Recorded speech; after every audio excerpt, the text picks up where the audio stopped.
So let's say there's a game that I'm asking you to play, and I tell you up front that your moves in this game and your actions and your influence have no effect whatsoever, and that the winner is going to be chosen entirely at random.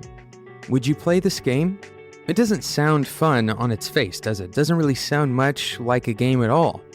But the interesting reality of our psychology is very different from that. We're going to talk about that reality, that illusion of control that we have over random events in today's episode of Developer Tea. My name is Jonathan Cottrell. My goal on this show is to coach you through your career, to give you advice and help you level up in your career. And it's not going to be easy. It requires you to dedicate yourself and to really put forth strong effort. If your goal is to try to shortcut your way to the top and to find ways of being lazy, then this is probably not the show for you. If instead you want to learn and you want to use that knowledge to become better at what you do, and you want to use that knowledge to boost you upward, well, that's who I want to talk to on this show. If that's you, then I hope you stick around as we discuss this weird illusion of control that we have. Some research was done that basically showed that a group of people, when they were given a game to play, and initially they were not given many details about the game. For all intents and purposes, this was like a slot machine. And the subjects in the study, they played the game for a little while, and then they were told that their input had no effect on the output. The interesting thing is that these people, the subjects, continued to play the game. And this seems kind of crazy, doesn't it? We want our input to matter. We want our control to actually have consequences. But we do this not only with games and with things like the lottery, for example. We do this in our careers.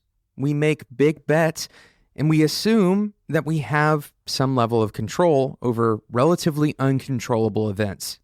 For example, we may make a bet on a new programming language, and we use our knowledge of the industry to make what we consider to be educated bets.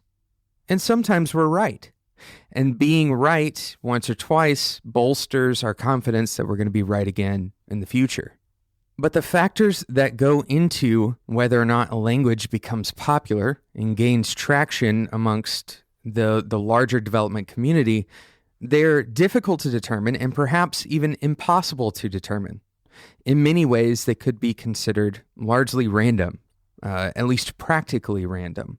And yet we consider ourselves to be more in control than the average person. Most people consider themselves to be luckier than the average person. An example of this is the confidence that we have when we get behind the wheel of a car. Most of the time, people are going to feel safer when they are the ones driving. For example, if you compare the statistics between driving a car and riding in a commercial airline, the likelihood that you are going to experience catastrophe in a commercial airline flight is incredibly low. This is very well known. And yet, we still have the perception that as long as I am the one who is behind the wheel, that I'm more likely to be safe. The same pushback is often provided for things like self-driving cars, when algorithms make decisions for people.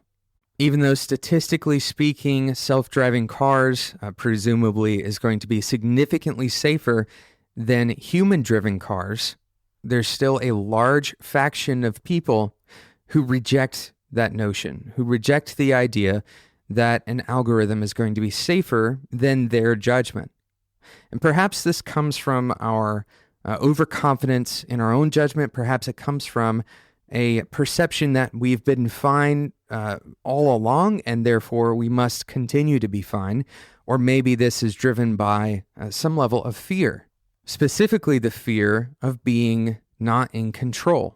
But if we go back to our original example, our discussion about people's fixation with control and people's desire to fill in the blanks or to fill in randomness with control, we see that a lot of the time the control that we assume that we have is very often an illusion.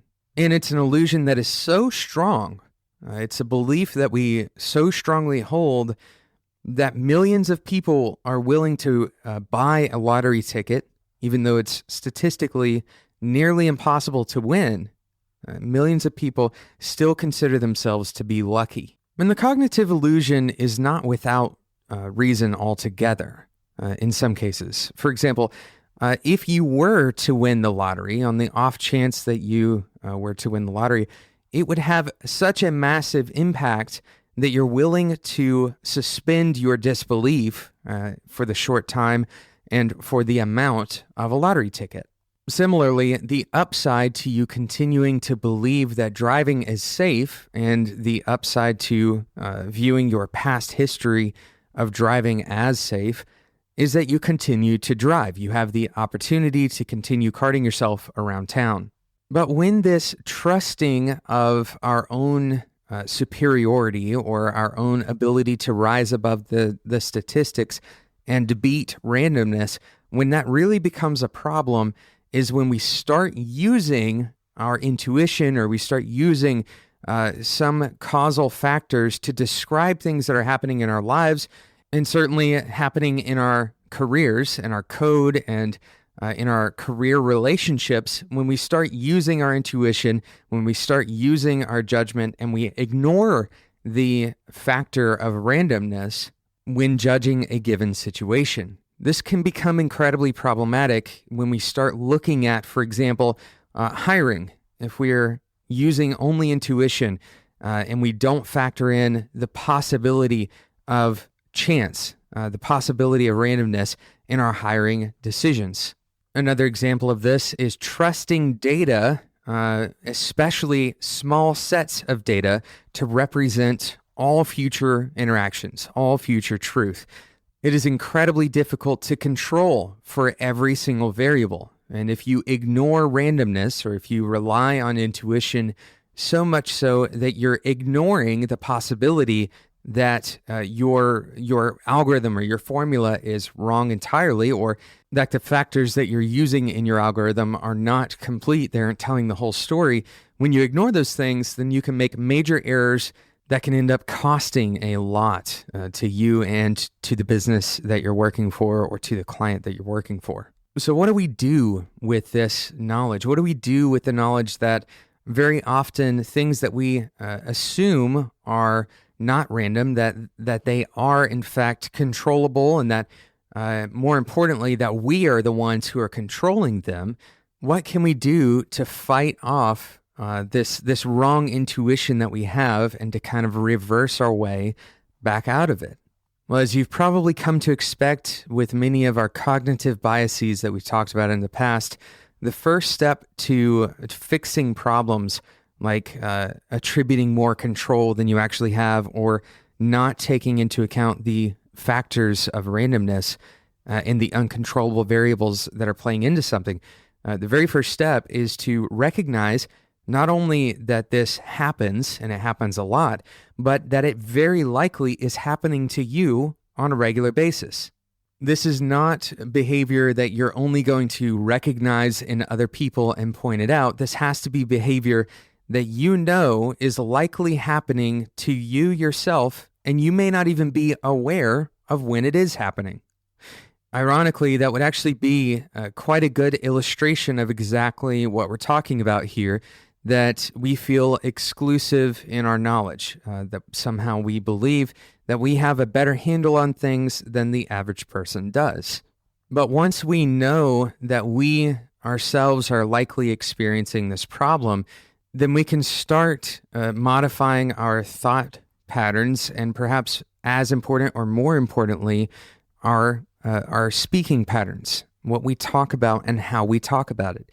If you see yourself speaking in platitudes, in other words, if you start talking in such a way that you think you have all of the answers, this is something that is very easy to become guilty of, especially when you start gaining a lot of experience. If you feel like you have the answer, or that you can identify the problem in a given scenario, in any given scenario, especially If you have an answer to everything, then you very likely are speaking from a position of an ignorance to randomness.